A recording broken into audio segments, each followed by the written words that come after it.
Dolly Siddiqui, Student Coordinator, Kanpur Institute of Technology. Welcome. Dean, Dr. Ari K. Bhuvan, Manado University. Director, Kanpur Institute of Technology, Dr. Brajesh Vasne Sir. Vice Dean, Dr. Zafar Wongo, Manado University. Informatics Head and Coordinator, VVP Dantu. Informatics Secretary, Cindy P. Monash. Informatics Lab Head, Christopher Santa. Student Coordinator, Glendy Colongian. Coordinator, Kanpur Institute of Technology, Dr. Nurul Islam. And all the faculty members and students. I would like Director, Kanpur Institute of Technology, Dr. Brajesh Vasne Sir, to brief us with his kind words. Over to you, sir. Thank you very much, Dolly, for your kind introduction. And good morning, everyone. This is a very important program, and guest speaker, Mr. Rajat, is giving a lecture on the expert lecture on this Python that is very important nowadays, and a lot of applications are there, and so that's very good. And so Dr. Nurul has organized this whole event. Thank you, Dr. Nurul, for organizing such an important thing. And all the international dignitaries who are present in this webinar, they're welcome in this webinar, that's a two-day webinar. And I hope the collaboration will organize more and more webinars on the different topics on the expert from both the side, from our side and from their side also. So not taking much of the time of all of you, brothers. Once again, thank you very much for inviting me here, and happy learning to everyone. Over to you, Dolly. Thank you so much, sir, for briefing us with your kind words. I would remind you all that this online expert lecture is for promoting cooperation in academics, education, research, and cultural association between India and Indonesia. So, without a further delay, I welcome Mr. Rajat Goel, Assistant Professor, Kanpur Institute of Technology, to grace this webinar. Sir, please. Okay, thank you, Dolly, for the introduction, and thank you, Director Sir, for your kind words. So here we start the lecture. Let me share my screen, and with a quick recap, we will continue the topic on Python programming language. Okay.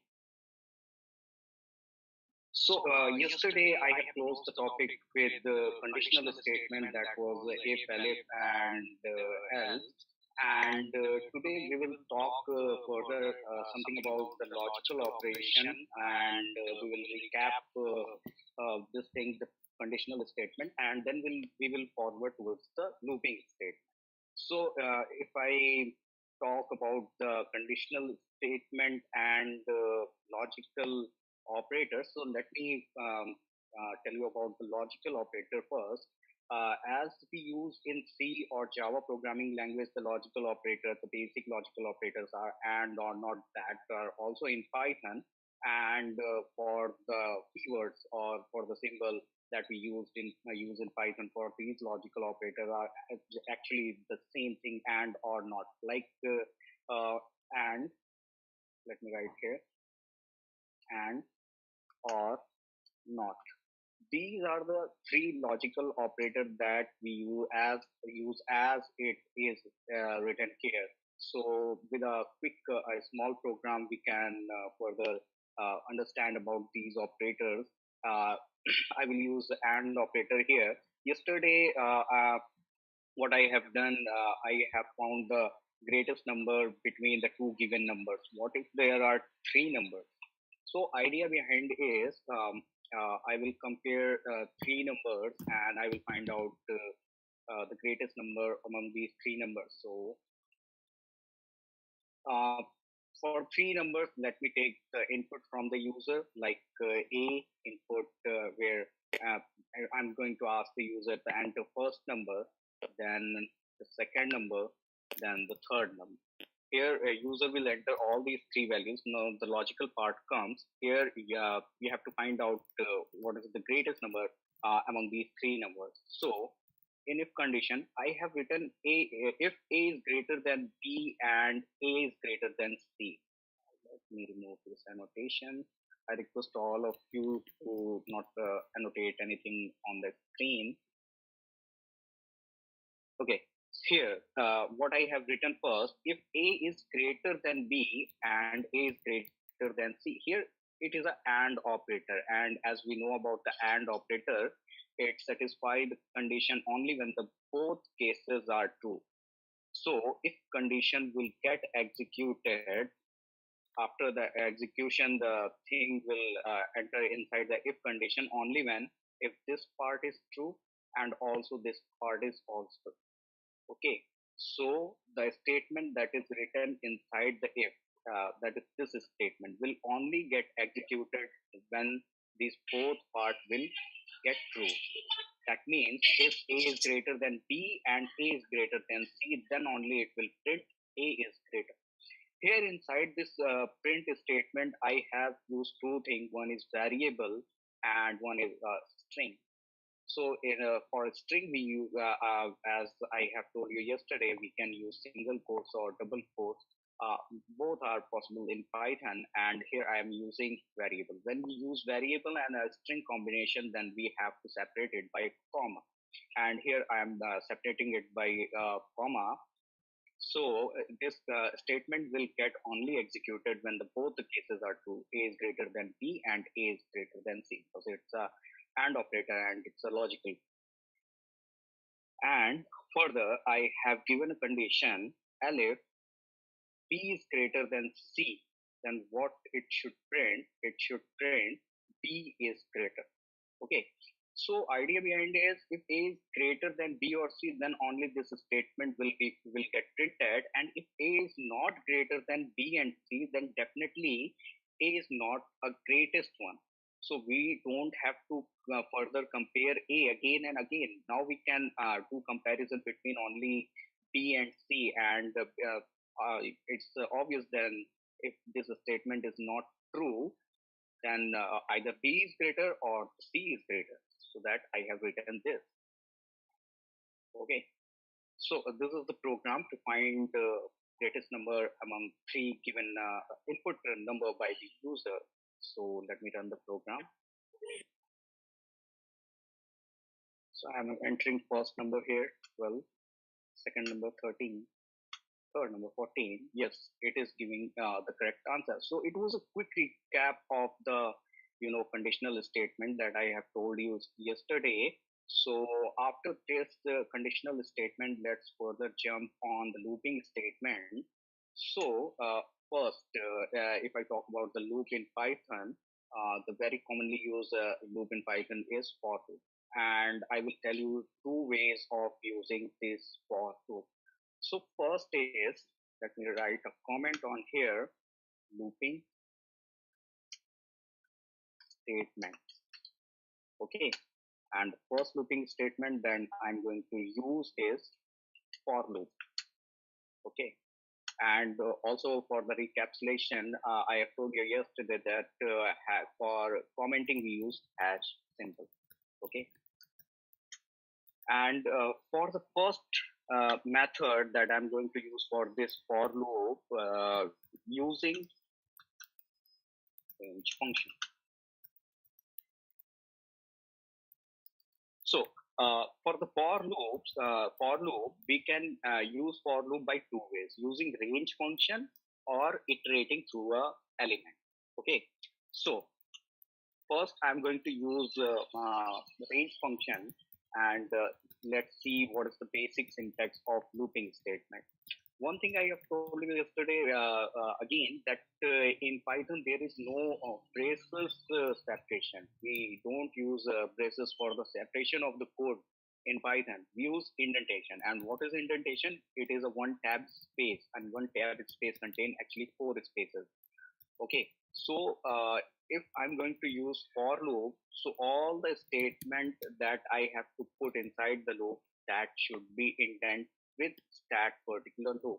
So if I'm going to write here for I in range,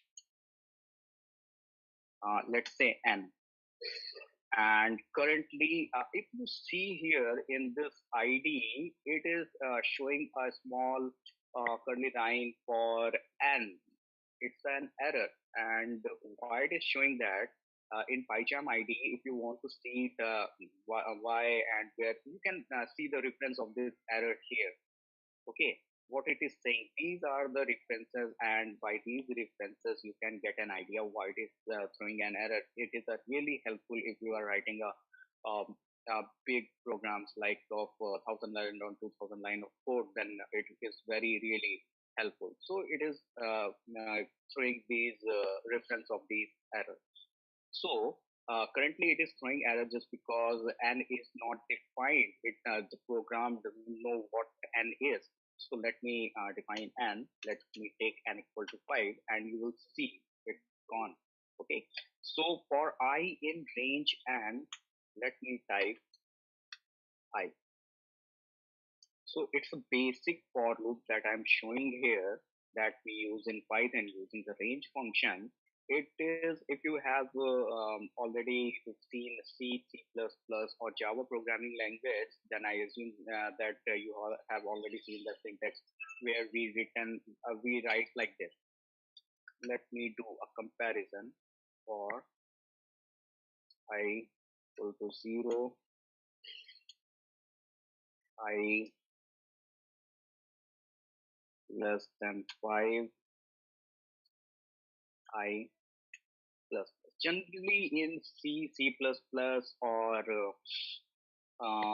Java programming language, we use for loop like this.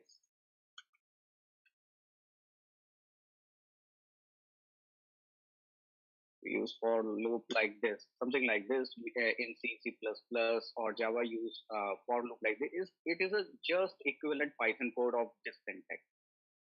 It is just equivalent of to this syntax in Python programming language. So let's run here and see what it is showing actually. So let me run the program and let's see the result of for loop. So here it is writing 0, 1, 2, 3, 4. One thing is to be noticed here without jumping idea behind this for loop, it is giving output in separated line. Each line is new line for this print statement. While in C, C++, it doesn't happen. It prints all the things in a single line. But in Python, it always changes the line. And if you want to stop the changing the lines, then what you have to write, you just have to give comma and go to these single quotation, and you can run your see your output in a single line. You can see here. So it's opposite here. In C, C++, we use things to change the line, but in Python we use this keyword or statement to actually make all the things in a single line. Further, in single quotation, if you give comma or anything, and let's see what it's going to give here. It is going to print all the values separated by comma. So it is clear that whatever we will write here, it will separate those values with this symbol. It can be anything, asterisk, sign, plus sign, any alphabet, any string. You can give anything because it's a string. Okay, so for the basic for loop, let me remove this out. This was the output 0, 1, 2, 3, 4. We can conclude here that in Python programming language, index starts from the zero for loop when we use a range function. So it's starting from the zero. So and it is in range. I have given 5, so it is running 5 times. So 0 to 4, it's actually a 5 times 0, 1, 2, 3, 4, 5 times. We can conclude here, if you want to run for loop and if you want to run loop 10 times, you just have to give 10 here, then it will run 10 times. The loop will execute 10 times. It will print anything 10 times. Okay, let me write anything like hello. So what will it do? It will print this statement 10 times. Okay, so if you count here, it is hello is written 10 times. Okay, and further, what can we do here with this range function? If I'm printing I, and if I want to control the start point for this for loop, then we have to pass 2 arguments in this range function. What is argument? Whatever we are passing inside the function is an argument. And for this range, here currently there is only a single argument, that is 10. And if I insert here more argument like this, like 1, 10. Previously it was starting from 0. Now it will start from 1. So let's see. Let me control this out.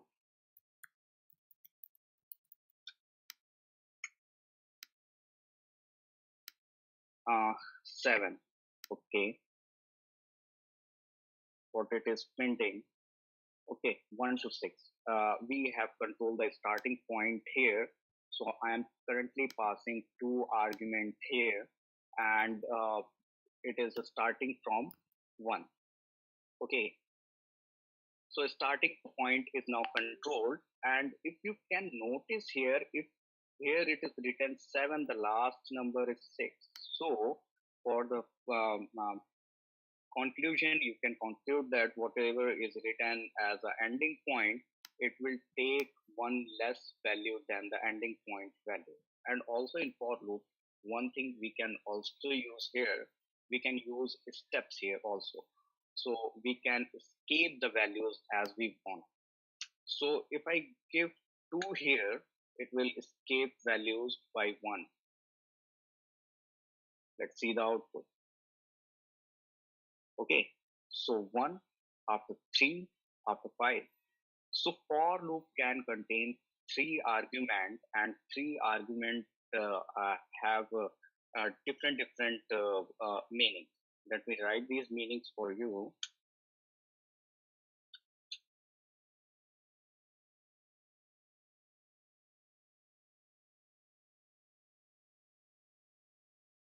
You can take a note of it, whatever I'm writing here.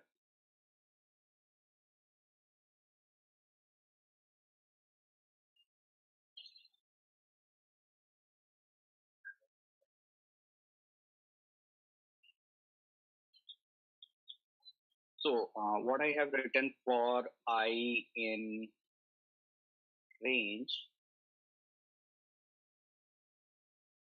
like 1 to 7 or to whatever I written here.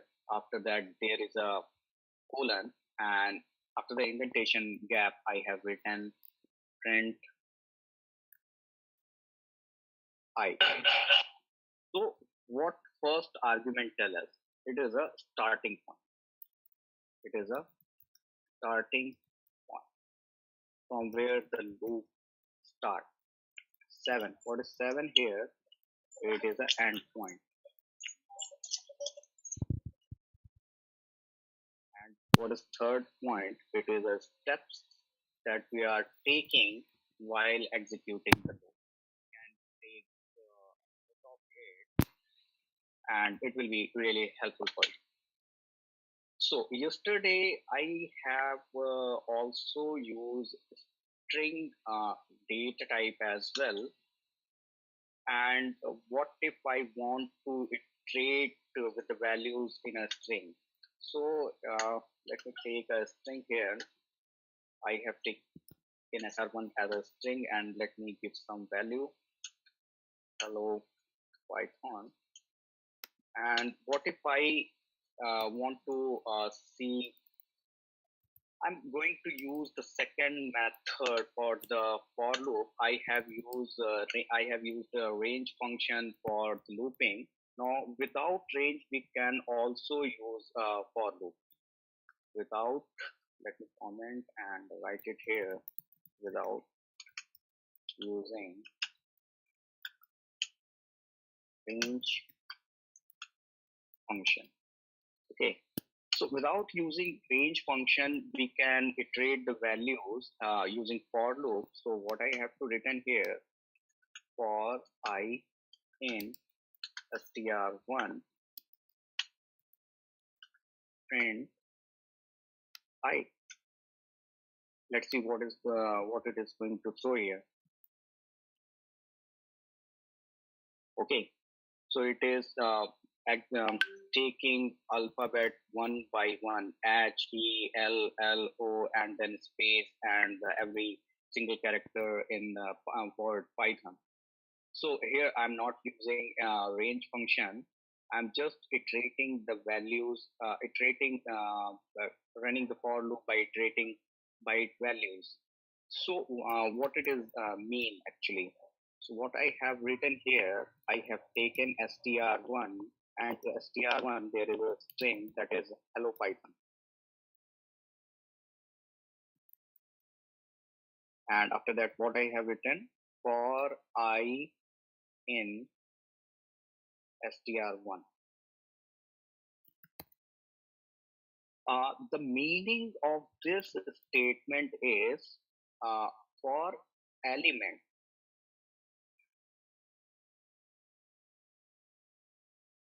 in container. Okay, for it, I have just written the English meaning of this for loop, for element in container. So what is I?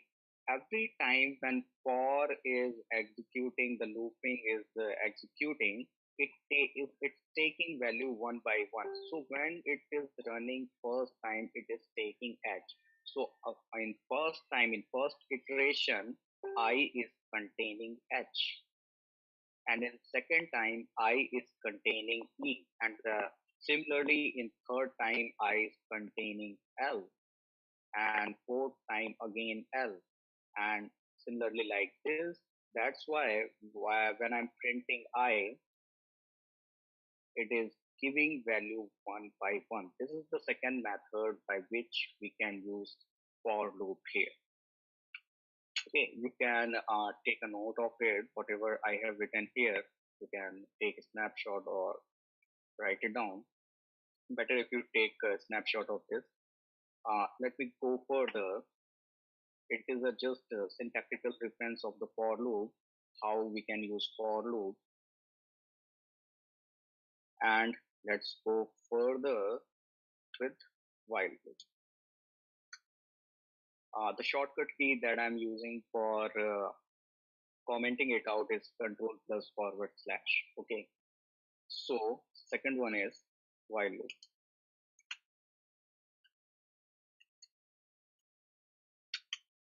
It is very important while you are using the while loop. Be very careful, because while loop can stuck in a dead condition where it will run infinitely. So while you are using the while loop, please be very careful. So what is the syntax of while? Here you have to give the condition like I'm giving while a is less than 5, and again it is a looping condition. So whatever you want that should be inside this for while loop, you have to write after the indentation. And one of the participant, I think, have mic on back, and I request you to please turn your mic off. So Please turn your mic off, whoever. Okay. Thanks. So whatever you want to get inside this while loop, you can write after the indentation, as we are making indentation in for loop. Let's type A, and while A is less than 5, let's increase the value of A, so it will get break, or it make it outside of the for loop. So how we can increment the value of A? Here is a point. We can do it by two ways. We can write it like that: A equal to A plus 1. And if you want to make it shorter, you can write it like this: A plus equal to 1. So both have same functionality and meaning. Both will do same thing. So what I have told you here, for increment or decrement, for increment or decrement, you can write it like this: A equal to A plus 1 or A plus equal to 1. Both have same meaning. And for decrement as well, A equal to A minus 1 or A minus equal to 1. Both have same meaning, and you can use accordingly as you want, as per your convenience. So what I'm doing here, I'm increasing the value of A by 1, but it is showing an error because A is not defined.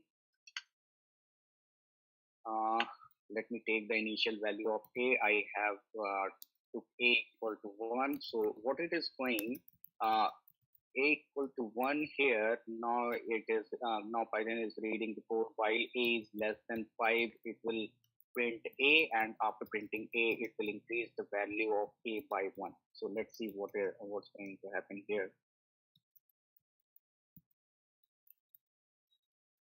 So it is printing values from 1, 2, 3, 4, because when A gets 5, it will not satisfy the condition, and it will not come here inside the loop, and it will go out of the loop. And so the values we have is from 1 to 4.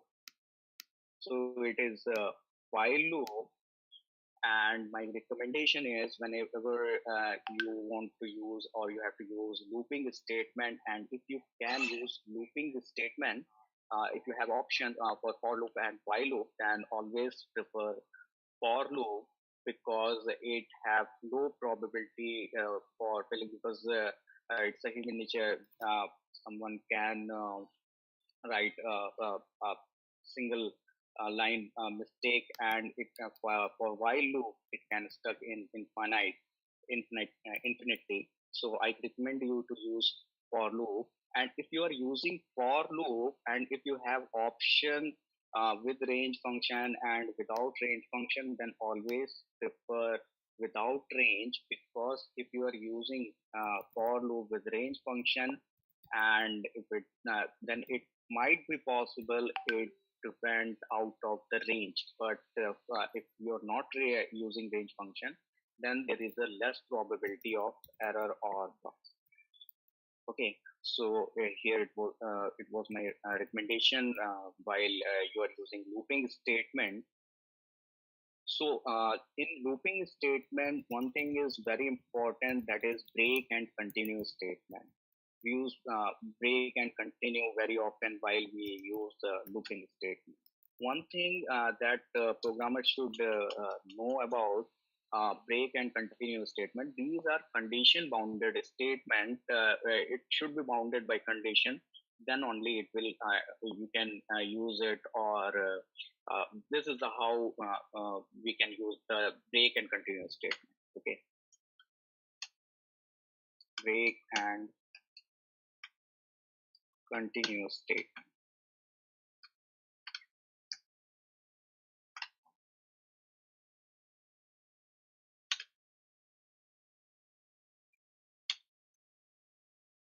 break and continuous. Suppose I'm writing like this: for I in range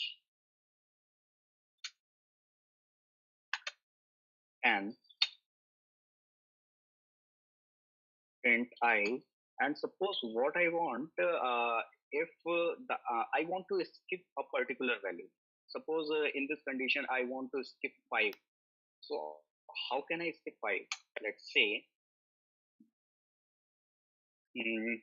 if I equal to 5, then again if I want to write something inside f, then again I have to give indentation. For the for loop I have given indentation. Now inside for loop there is a if condition, and for if condition whatever I want to write inside this if condition I have to give indentation gap. And in indentation gap what I'm writing, if I equal to 5, then break. Okay, and let me write print statement after that.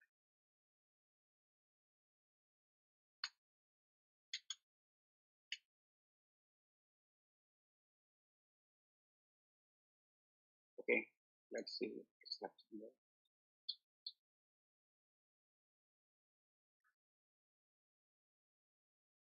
Okay, as it is getting 5, what it is doing, it is breaking the loop. And yeah, what this is what I have written here. So when the value is 5, it will break loop. And what if I put continue here? So break statement, what break statement do? Break statement break the loops immediately when it get executed. And what continue do? Continue actually skips that part and further increase the iteration by 1 and continue the loop. Let's see what is going to happen. So when I is less than 5, it's not equal to 5, it's printing the value 1 by 1, 0 to 4. And as it is getting 5, actually it is going inside the if condition, and it's saying the continue statement. And what continue do? It starts the loop afterwards, and now I became 6, and then so 5 skips, and it is printing from 6 to 9. So it is a break and continue statement. Let me write both at the same place.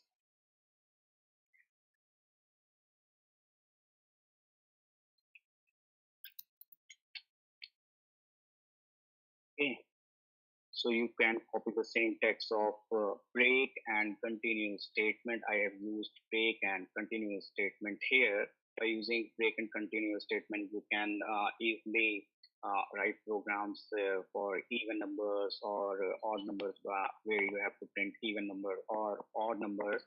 And if you want to print even number or odd number through the program, you can also use range function with the steps, where it will skip value 1 by 1. So there are so many. So it can be concluded that in Python we have wide range of syntax and method and function, and so many. It have both property. It is object oriented and procedural as well. So we can write syntax in various manner, and we can do a same task in different manner. It just depends what logic you are using. So after for loop, while loop, break, and continue statement, let's talk about some basic data structures in Python.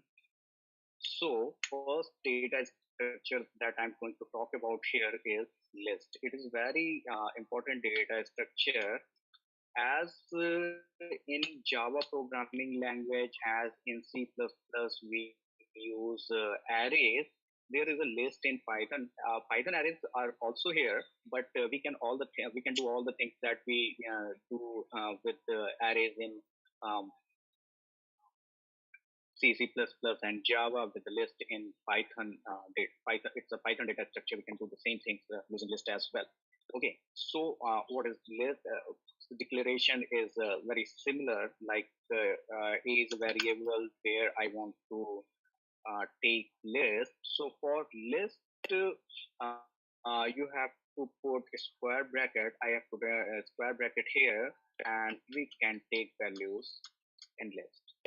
First thing, list is a mutable data type, and you can mutate the values inside the list, and you can even mutate the length of the list, and you can further add or remove values from list. And one thing that make list special is you can take any kind of values inside the list. Like I have taken numeric values here. You can take string values as well in the same list. Like I'm writing hello Python program, and again some numeric values 8, 9, and so what if I print this list? To print this list, we don't have to iterate through the for loop. Yeah, if I want any every element all the time, then I have to iterate through the loop. But if you want to print entire list, you can just print A, because A is the list that I have created, and it will print the entire list. Let's see the result.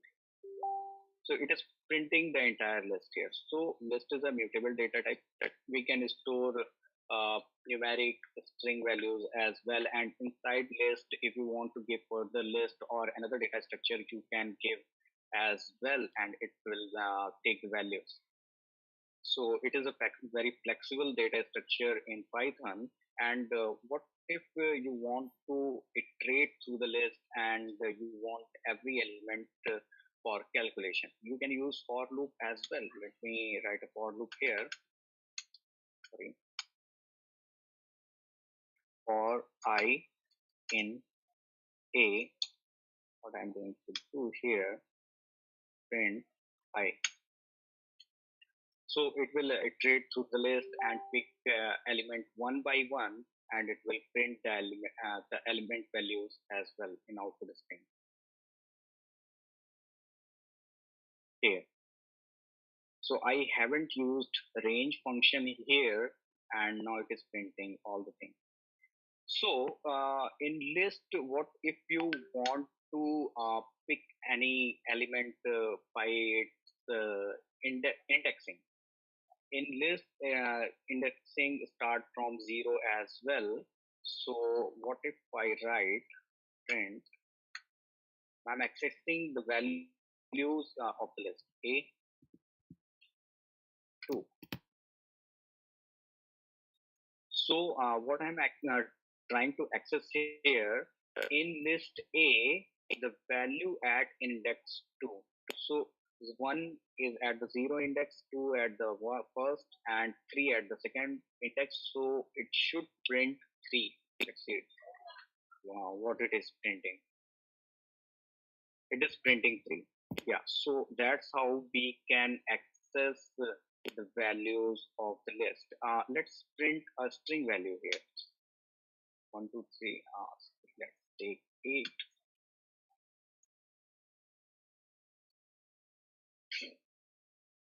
So it's completely taking the string values as well. This is how we can access the list element. We can also use range function to access element in a list as well, like for I in range. But if I have option not to use range function, then I don't use the range function, because range can be out of order. That means loop can be out of range if you are using range function. So what I'm doing here, I'm writing length of A. So it is a function in Python that actually calculate the length of a given list or a string. So let me also print value of length A also so that you all can see. Let me take a variable here and equal to length of A and print n so that you can see the value of n, and that's the same thing that I'm going to take inside this loop. And so whatever the length of the list is, it will go inside this for loop, and for loop run that particular time, and it will print the value. So here what I'm going to do, I'm going to access the value of the list by its index values. So print AI.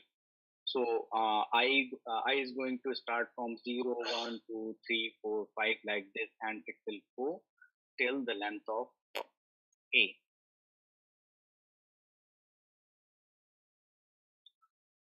It's actually very messy. Let's take some string here so that we can identify where the value of n is. What I'm writing here, info.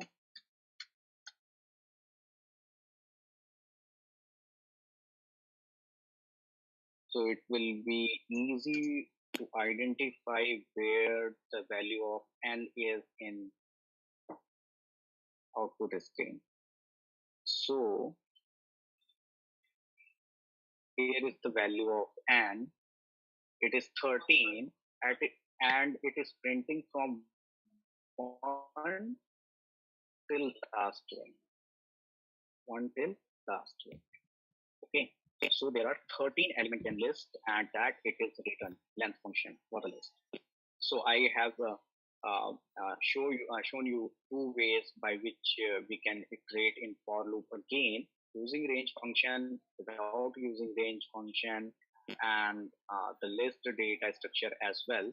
And you can further, if you want, there are so many method comes with this data structure, and if you want to see the methods available for this data structure, what you have to do, just write a dot, and as I am using IDE, it will show all the method that is available for this list data structure. These are all the method that is available for list data structure. And to use any of this method, you can refer to the documentation, and documentation reading is very important. If you are studying any of the programming language, yeah, the documentation reading is very important. You can read the documentation, read the example, and you can use the methods as well. So let me show you one of the method here. Like here it is written append. Okay. So what if I write a dot append 5? A dot append 5.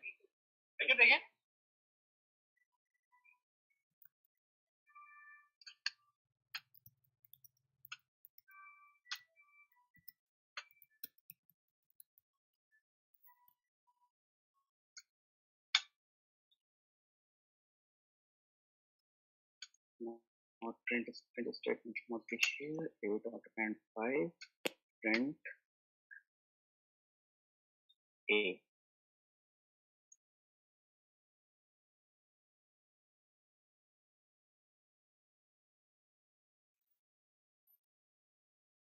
So 5 is appended in A. What append is doing? Append is actually adding the value in a list. Okay, so in this way, the data structure, and to use that method, you can refer the documentation as well.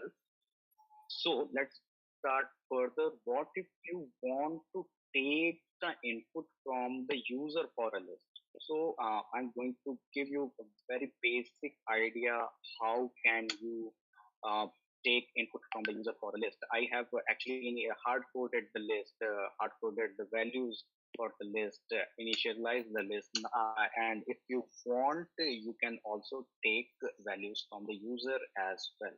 So to take the values from the user, you can ask from the user how many elements you want inside the list. Let me from the user, how many values you want to uh, take inside a list, and obviously values is going to be integral because length is always integral for a list. Yesterday I have talked about input method. By input method we take input from the user. Here I am writing enter the length of the list.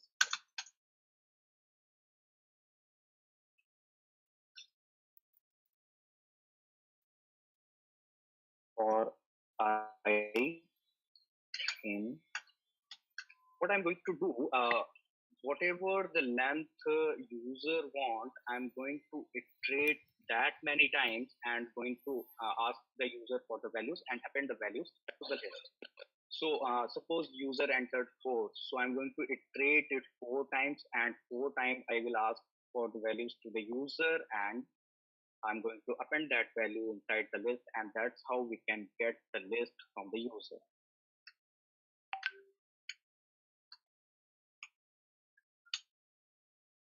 So I'm inside the for loop. Now I'm going to ask from the user what you want inside the loop. Let me take can ask like this as well. Enter element.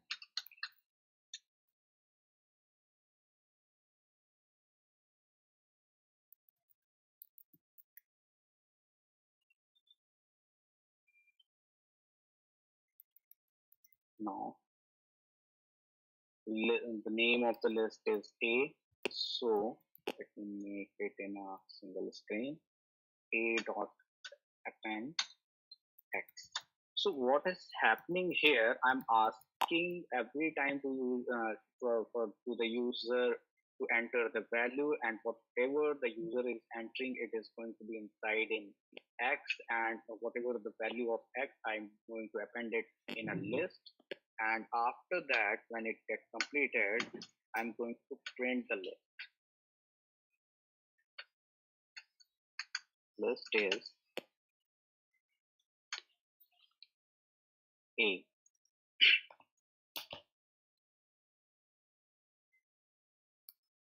So I'm here. I'm going to run this program. Let us suppose user is printing 5. So it will take 5 elements for the list. Let's say 10, 11, 12, 13, 14, and see, here are the 5 values that user entered, and we have taken list from the user. You can write it down or take a snapshot of it. Let's take a 1-minute break, and I will get back to you.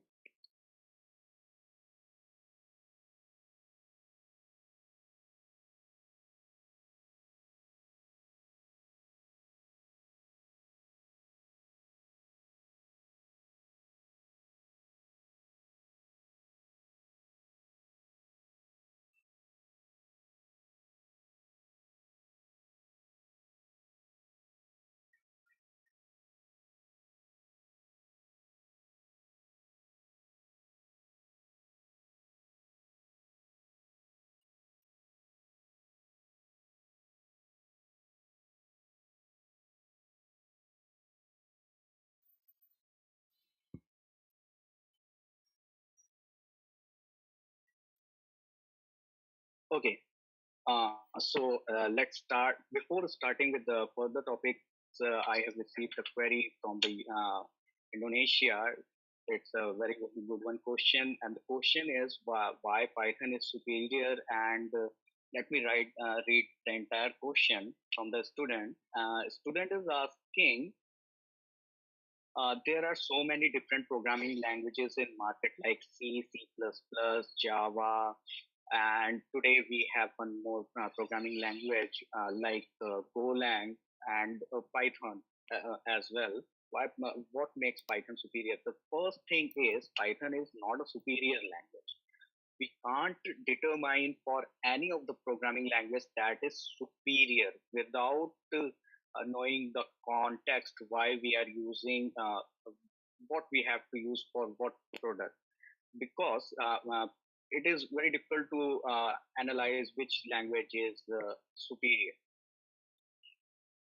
What decide actually the language is superior is the product. What product you want? According to the product, we use programming languages. Like if the product is based on machine learning, neural networking, artificial intelligence, then Python is superior. And why it is superior? Because in Python we have more than 3 million libraries, and that makes it very easy to programmer to program the things and get the data through the artificial intelligence or something like that. In any other programming languages in market, they don't have much support in these fields. And I'm saying it again, we can't determine if any programming language is superior or not. What makes Python special is its syntax and easy to use and the readability. These three things make Python a very good programming language. I'm not saying it is a superior programming language. It's a good programming language because writing of code is very easy in Python. It is interpreter based.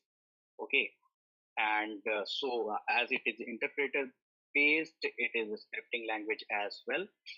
It is a scripting language as well, but it feels like a compiled language. What compiled is language is, in compiled language we can make executables file, that is exe files, that don't have to translate again and again.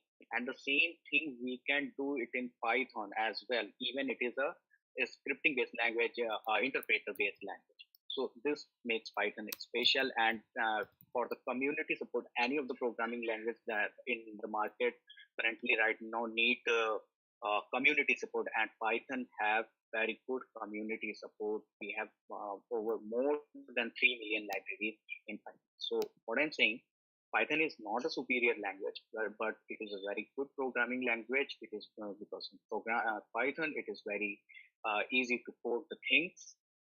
And if there are two products that start at the same time, if one starts in Python, then one thing that is sure that the product that is written in Python will get published first, because in Python the project building speed is very high, because programmer have very flexibility to write the codes in Python.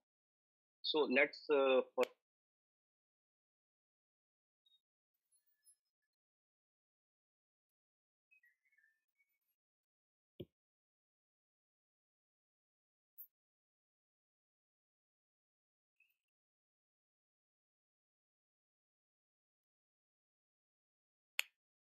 let's go further in our topic. I have told you about list. Now, as list, there is one more data structure, that is tuple. And there is a one main difference between the list and tuple is the use is similar, but the main difference is list is mutable. We can change the values of the list. We can change the list, but we cannot change or do modification if it is tuple. And for tuple, we use rounded bracket. It's for rounded bracket. And let me take 1, 2, 3, 4, 5, 6. And if I'm printing A, then it will throw entire tuple. Okay, this is tuple, and how you are going to differentiate it by just seeing it, the bracket. In list, we were using square brackets, and in tuple, we are using rounded brackets. Okay, and what I have told you here in tuple can't be mutated. We cannot mutate tuple, and we don't have much methods in tuple. Like if I say a dot, and then you can see these are the available methods in tuple. Basically, only two methods, that is count and index. There is no method available to mutate the values inside the tuple. You can do mutation in that. You cannot do directly mutation in tuple. If you want changement in tuple, yes, you can. As it is dynamically typed language, you can change the type of a, that is a variable name for the tuple that I'm using here. You can typecast a as a list. You can make changes, and then further you can make it as a tuple. But if it is a tuple, you can't directly change the value of a. Like if I say a2 equal to 4, and what I'm doing, I want to assign the value of 4 at index number 2, it won't be happen, because the tuple is not a mutable data type. Let's see what is going on. It is throwing error. Object does not support item assignment. Meaning of it is it doesn't support mutation. Tuple doesn't support mutation. It is similar like list, but it doesn't support mutation. Okay. So another data type, let me quickly tell you one more data type in Python that is very useful, that is dictionary data type. In dictionary data type, we have values like we use in JSON data type, like key value pair.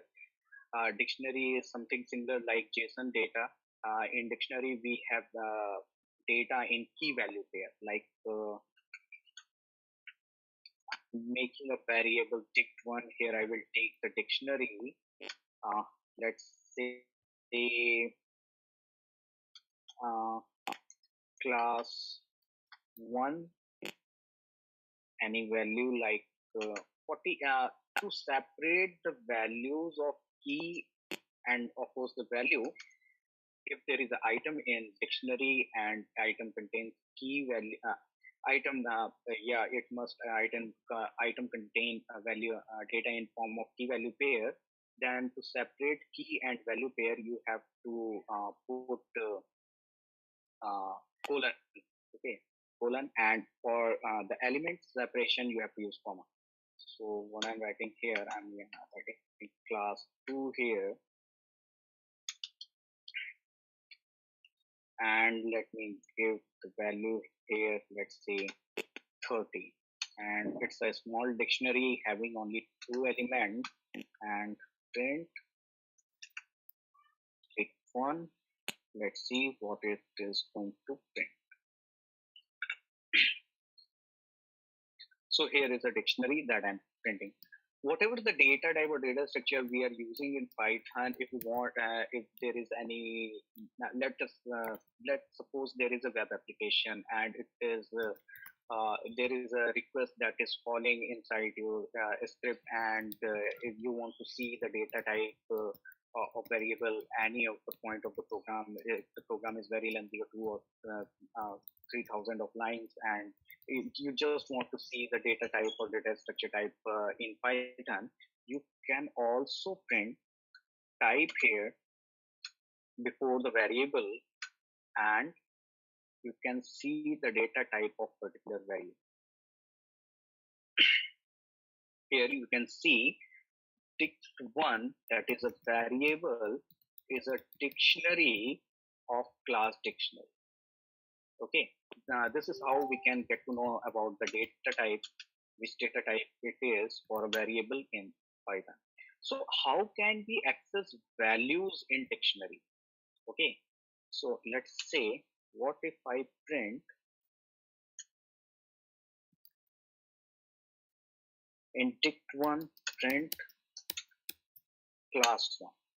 So to access the values in dictionary, you have to use the key. I'm accessing the values through key. It's 2 o'clock. So in dict1 class 1, I'm accessing the value of class 1. So let's see what is going to print. Professor Rajat, we are running out of time, so we must stop right now within a minute. So conclude, if possible, you conclude. Okay, sure, sir. So it is a third data type that I have covered here after the list and tuple, that is dictionary. I have told you only two things in dictionary. One is declaring a dictionary and how to access values in a dictionary. We will talk further about dictionary and so many other data types. And one thing is more, if there is any data structure or any data type or anything in Python, you just have the reference of that thing. You can go for the documentation and you can know further about it. For the documentation, let me show you how can uh, uh, like dictionary in Python. You have to go and search for dictionary in Python, and you will see so many resources here. But what you should prefer first, the official documentation from the Python.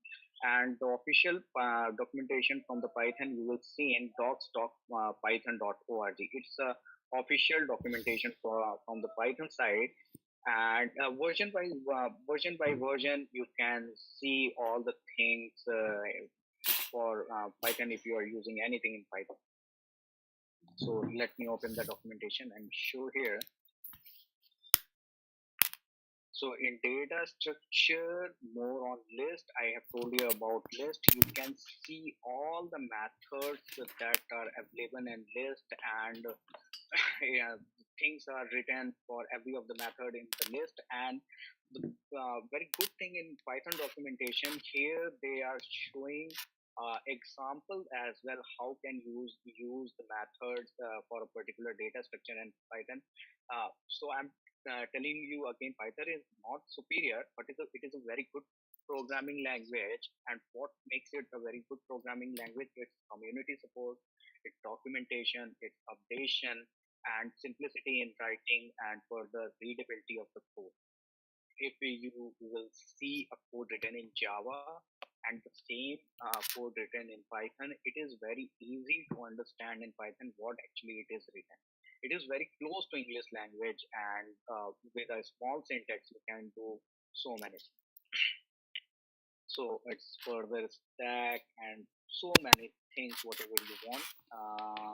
Here it is a dictionary that I have told you about. It's a in documentation. It's a dictionary section. You can go further here in dictionary. You can see how loop works in dictionary, and there is exampler as well. These are all syntax examples so that you can get to know about this data structure and as well. So that's all for today, and we will continue again with further topics and further advancement. Thank you all.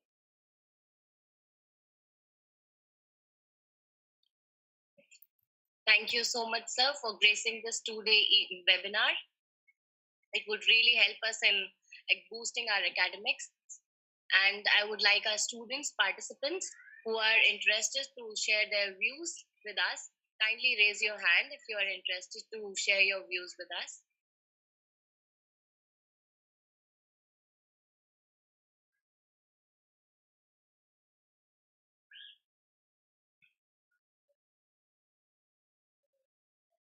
Okay, over to you, ma'am.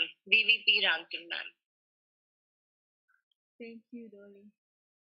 Thank you, Thank Dolly. you. Thank you, Dolly. So, thank you for the opportunity. Respected Mr. Dan of Engineering Faculty University and respected Dr. Rajesh Farsney for faculty from the KIT faculty, to all the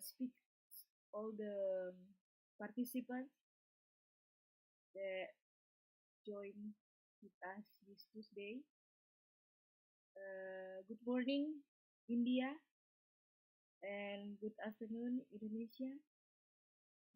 I, on behalf of Informatics Study Program at State University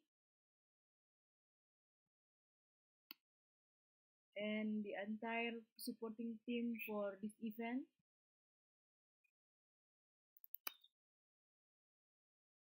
would like to extend a very hearty vote of thanks to the speaker for sharing knowledge with us this today.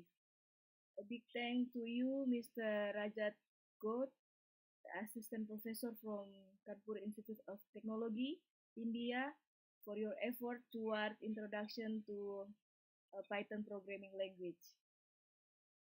We are really learn something from you, sir, because in our study program we never teach Python to our student, but the needs today, all the informatics graduate must know Python. So thank you so much, sir. And finally, I also would like to take this opportunity to place our hearty thanks to Dr. Nurul Islam, sir, for your coordination and support to this event. So, this event cannot happen overnight. The wheel start rolling weeks ago, yeah, Prof. Nurul. It requires a planning and a very bird's eye for details. And Mr. Nurul really helped me a lot. We have been fortunate enough to be backed by a team, a very motivated and dedicated students and lecturer, and our colleges of Kanpur Institute of Technology, who are very oriented to the result in their job. So I cannot thank everyone enough for this involvement and their willingness to take on the completion of tasks beyond their comfort zones, because we work in short time, day and night. Thank you so much. So, the faculty member of KIT, Mr. Dan, ladies and gentlemen, all the guests, all students or participants, once again, I want to state that we are almost grateful to speaker and participant. We thank you for being with us this today, and hoping that we will meet again in the workshop, because after this introduction class we will have a workshop for 3 weeks. That's right, Mr. Prof. Nurul? 3 weeks? Yeah, we will inform you later.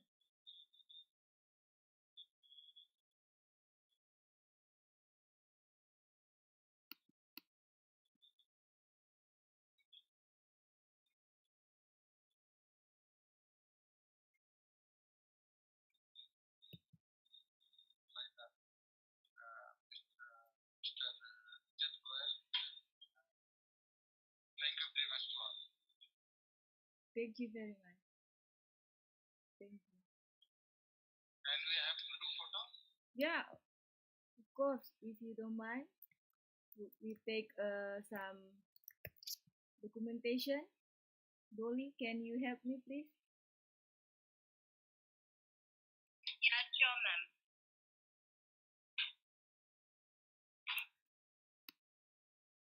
All the participants, we yeah, please put on your video. So I asked them to open their videos. Yeah. Okay, I think Participants, kindly open your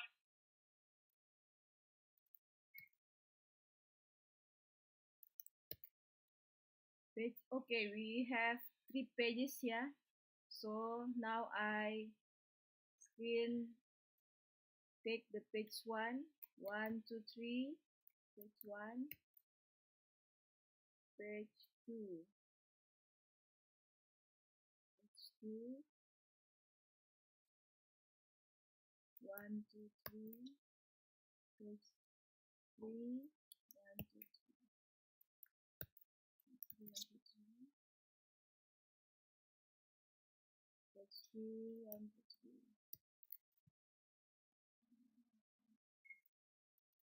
Okay, thank you very much. Thank you so much, ma'am. You're welcome, Dolly.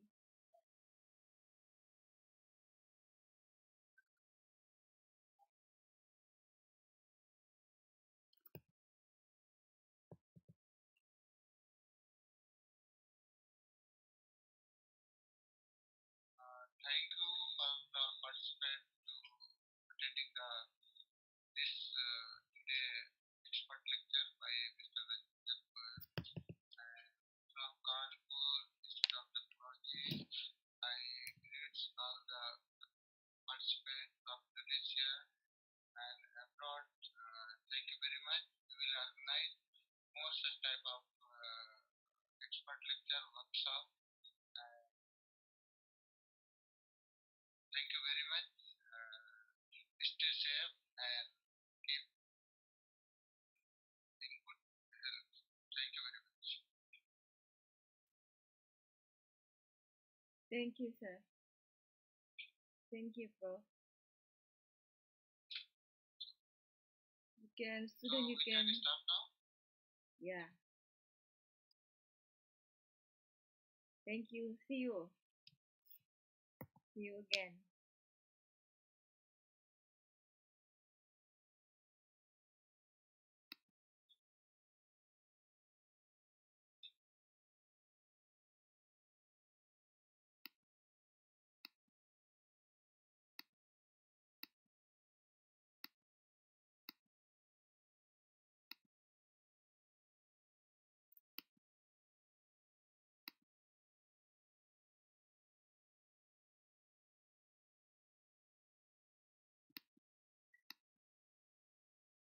See you, Nurul. Thank you so much.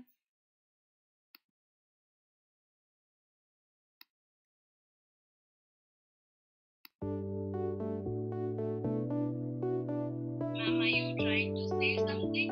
Your